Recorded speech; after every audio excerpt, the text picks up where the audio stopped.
Assalomu alaykum hurmatli talabalar. Men Toshkent irrigatsiya va qishloq xo'jaligini mexanizatsiyalash muhandislari instituti Buxoro filiali ijtimoiy gumanitar fanlar, jismoniy madaniyat va sport kafedrasi o'qituvchisi Bozor va Rizigul Sharopovna. Falsafa fanidan etika fanining predmeti va jamiyat hayotidagi ahamiyati mavzusini bugun sizlar bilan ko'rib o'tamiz. Bugungi mavzuyimizni quyidagi rejalar asosida ko'rib o'tamiz. Birinchi reja: etika fanining predmeti va mohiyati. Etika fanining asosiy kategoriyalari, axloqiy tamoyillar hamda ularning inson va jamiyat taraqqiyotidagi ahamiyati. Axloqiy me'yorlar. Darsimizning asosiy tushunchalari: muhabbat, nafrat, ezgulik, yovuzlik, yaxshilik, yomonlik, adolat, vijdon, burch, nomus, ideal, insonparvarlik, erkparvarlik, vatanparvarlik, millatparvarlik, tinchlikparvarlik, jo'mardlik, halollik, rostgo'ylik, xushmuomalalik, kamtarlik. Etika fanini ba'zi olimlar axloqshunoslik deb ham atashadi. Sababi etika fani o'rganish sohasini odob, xulq, axloq tashkil etadi. Odob tushunchasi. Odob inson haqida yoqimli ta'sirot uyg'otadigan, lekin jamoa, jamiyat va insoniyat hayotida u qadar muhim ahamiyatga ega bo'lmaydigan milliy urf-odatlarga asoslangan chiroyli xatti-harakatlarni o'z ichiga oladi. Masalan, odob aynan bir insonning o'ziga qaratiladi. Avtobusda ketayotganda o'rnidan turib joy ko'rsatish odoblilik hisoblanadi. Agar joy bermasa, bu odobsizlik sanaladi. Xulq oila, jamoa, mahalla-ko'y miqyosida ahamiyatli bo'lgan, ammo jamiyat va insoniyat hayotiga sezilarli ta'sir ko'rsatmaydigan yoqimli insoniy xatti-harakatlarning majmui hisoblanadi. Ya'ni oilada topgan tarbiyasi, oilada o'zini tutishi, o'rni, mavqei xulq hisoblanadi. Axloq esa odob va xulqga nisbatan kengroq tushuncha hisoblanib, barcha odamlar uchun birdek taalluqli hisoblangan, ijtimoiy talablar hamda ehtiyojlarning munosabatlar shaklidagi ko'rinishlardan iborat bo'lgan, insonga berilgan ixtiyor erkinligining xatti-harakatlar jarayonida ichki iroda kuchi tomonidan oqilona cheklanishini taqozo etuvchi ma'naviy hodisa hisoblanadi. Axloq jamiyatda turli funksiyalarni bajaradi. Ular orasida quyidagilar eng muhimi hisoblanadi. Kishilar orasidagi turli munosabatlarni muvofiqlashtirish, kishilar faoliyatining insonparvar qadriyatlari va mo'ljallarini belgilab borish, shaxsni ijtimoiylashtirish. Asosiy axloqiy tushunchalar mavjud bo'lib, ularni quyidagicha aytishimiz mumkin. Muhabbat va nafrat, ezgulik va yovuzlik, yaxshilik va yomonlik, adolat va shafqat, burch, vijdon, nomus, qadr-qimmat, ideal, hayotning ma'nosi, baxt, o'lim va o'lmaslik.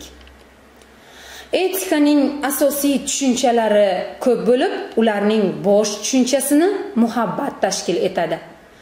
Muhabbat bosh mezoniy tushuncha sifatida deyarli barcha asosiy tushunchalarda va tamoyillarda o'z hissasiga ega.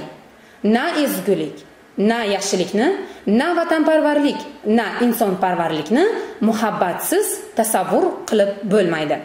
Muhabbatning turlicha turlari bor. Vatanga muhabbat, ota-onaga muhabbat, farzandga muhabbat, insoniyatga muhabbat, go'zallikka muhabbat, kasbga muhabbat va hokazolar. Xuddi shuningdek, etikaning asosiy kategoriyalari mavjud.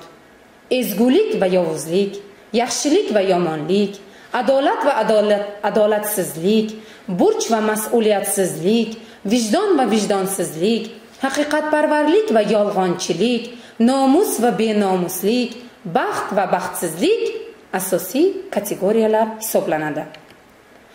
Etikaning bugungi hayotimiz uchun asosiy kategoriyalari haqida to'xtalmoqchi bo'lsak, ezgulik inson shaxsining komillikka, baxtga, jamiyatni esa yuksak taraqqiyotga yetkazuvchi vositadir. Ezgulik va yovuzlik bir-birini tamomila inkor etadi. Ezgulik va yaxshilik, yomonlik va yovuzlik kategoriyalarini bir-biridan farqlashimiz lozim. Yoki ular aynan bir xilmi degan savol tug'iladi. Yaxshilik bu konkret, aniq bir shaxsga qaratilgan ijobiy xatti-harakatlar bo'lsa, ezgulik butun insoniyatga, butun jamiyatga qaratilgan ijobiy xatti-harakatlar hisoblanadi. Xuddi shunday, yomonlik bu aynan bir shaxsga qaratilgan salbiy harakatlar bo'lsa, yovuzlik insoniyatga, jamiyatga qaratilgan salbiy illatlar, salbiy holatlar yovuzlik sanaladi. Alisher Navoiy Mahbubul Qulub asarida yaxshi bo'l, yomon bo'l, ikkalasi bo'laman deganning o'zi yomon. Kimlar bilan bo'lsang, shulardeksan. Ular yomon bo'lsa, sen ham yomon. Ular yaxshi bo'lsa, sen ham yaxshi. Yomondan yaxshilik kutmoq behuda xayoldir. Demak, insonda yaxshilikka nisbatan beqiyos muhabbat, yomonlikka nisbatan nafrat bo'lmog'i lozim. Adolat va vijdon. Adolat qadriyatlar orasidagi nisbatni belgilaydi, ularni baholash maqomiga ega. Adolat bor joyda ijtimoiy jabrga, beboshlikka yo'l yo'q. Amir Temur shunday shior bilan davlatni boshqargan. Kuch adolatda. Insonlar yetishmovchiliklarga, og'ir turmush sharoitiga chidashlari mumkin, lekin adolatsizlikka chidolmaydilar. Vijdon Zigmund Freyd ta'biri bilan aytganda, men ustidan nazorat o'rnatib, uni boshqarib turuvchi ikkinchi yuqori darajadagi men. Ya'ni inson hayotida vijdon tushunchasi shunday ahamiyatga egaki, u insonning amalga oshiradigan xatti-harakatning mezoni, o'lchovi hisoblanadi. Siz bajarayotgan ishlaringiz vijdoningizga to'g'ri kelsa, siz o'sha xatti-harakatingiz bilan jamiyatga foyda keltiradigan inson bo'lib hisoblanasiz. Burch tushunchasi jamiyat, davlat va shaxslarga nisbatan muayyan individdagi munosabat, ular oldidagi majburiyat. Burchning insoniylik, fuqarolik, yigitlik, farzandlik burchi singari keng qamrovli tushunchalari ham jurnalistik burchi, fidokorlik burchi, olimlik burchi kabi kasbiy odob doirasidagi tushunchalari ham mavjud. Nomus tushunchasi bir tomondan burch bilan bog'liq bo'lsa, ikkinchi tomondan qadr-qimmat tushunchasiga aloqador. Nomus yo'lida odam hatto o'z hayotidan kechishi mumkin. Odamlar o'z nomusi, oila nomusi, millat nomusi deb kurashganlar. Etika fanining asosiy tamoyillari mavjud bo'lib, ularni quyidagilar tashkil qiladi. Insonparvarlik, erkparvarlik, vatanparvarlik, millatparvarlik, fidoyilik, ziyolilik, mehnatsevarlik, tinchlikparvarlik, jo'mardlik, o'zbekchilik, mehmondo'stlik. Shularning ichida eng ulug'i, eng asosiysi bu vatanparvarlik hisoblanadi. Vatan tushunchasi tor va keng ma'noda ishlatiladi. Tor ma'noda bu tug'ilib o'sgan makon, qishloq, mahalla. Keng ma'noda bu davlat, respublika ma'nosida qo'llaniladi. Unga zid tushuncha mavjud bo'lib, bu falsafada kosmopolitizm, ya'ni bevatanlik. G'arbda keng tarqalgan bu tushuncha vatansizlik ma'nosini beradi. Ya'ni inson unga qanday sharoit yashash uchun yaxshi bo'lsa, o'sha yer uning vatani. Ularning fikricha insonni bitta joyda bog'lab qo'yish mumkin emas. U o'ziga qanday qulay joy va sharoitni tanlasa, o'sha yer uning vatani hisoblanadi. Demak, bu tushunchalar o'zbek xalqi mentalitetiga mos kelmaydi. Axloqiy me'yorlar mavjud bo'lib, halollik va poklik, to'g'rilik va egrilik, rostgo'ylik va yolg'onchilik, insoflilik va insofsizlik, xushfe'llik va badfe'llik, shirinsuxanlik va qo'pollik, kamtarlik va maqtanchoqlik, vafo va xiyonat, sadoqat va sotqinlik, mas'uliyat va burch, oriyat va buzuqlik insoniyat uchun eng asosiy me'yorlar hisoblanadi.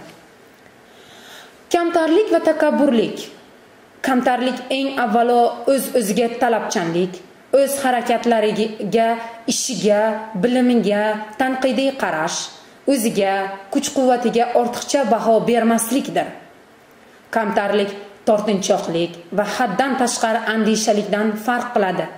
Ular orqasidan inson o'z qadr-qimmatini tushirib qo'yishi mumkin. Kamtarlik tabiiylikdan kelib chiqadi. U kishilarga bo'lgan munosabatda ham yaqqol ko'rinadi. Kamtarlik inson ichki ma'naviy dunyosining tashqi ifodasi hisoblanadi. Xitoy maqoliga ko'ra, dono bo'lmay turib kamtar bo'lish mumkin, ammo kamtar bo'lmay turib dono bo'lish qiyin. Xulosa sifatida shuni aytishimiz mumkinki, axloqiy tamoyil kategoriyalar hamda me'yorlar inson hayoti uchun, ijtimoiy munosabatlarning izchilligi uchun, jamiyat ma'naviyatining rivoji uchun g'oyat muhim. Chunki har bir jamiyat darajasi ma'lum ma'noda fuqarolarning muomala madaniyatining yuksakligi bilan ham belgilanadi. Zero axloqli kishilar atrofdagi har qanday axloqiy muhitni buzmaydi. Jamiyat doimo o'shanday odamlarni hurmat qiladi va ulardan o'rnak olishga intiladi. Bugungi darsimiz tugadi. Uyda qolgan holda onlayn darslarimizni kuzatishda davom eting.